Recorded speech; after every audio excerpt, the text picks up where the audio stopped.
Kryeministri Sali Berisha ftoi investitorët gjerman të investojnë në Shqipëri, veçanërisht në sektorin e energjisë dhe të mineraleve. Gjatë fjalës së tij në forumin ekonomik gjermano-shqiptar, ai ka bërë një panoramë të burimeve dhe potencialeve që disponon vendi ynë.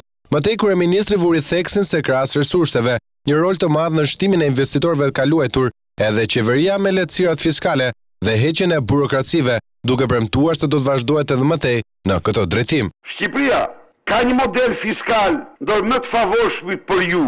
Taksa e shesht 10% është, mendoj unë, një nga arsyet madhore të suksesit ton. Ne kemi kontributet shoqërore 15% për sipërmarrësin dhe vetëm 1.5% të xhiros taksën për biznes të vogël.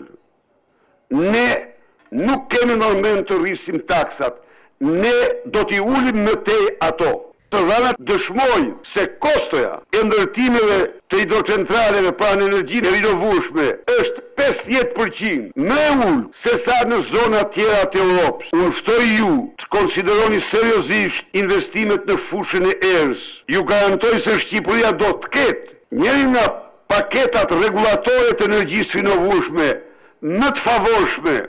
E pranishme në forum, ambasadora gjermane Kalora Müller-Holtkemper, duke u ndalur tek biznesi, theksoi se shumica e investitorëve gjerman që operojnë në Shqipëri janë të kënaqur me rezultatet e arritura, por shtoi se shqetësim mbetet sërish kuadri ligjor, lufta ndaj korrupsionit, si dhe të VSH-ja.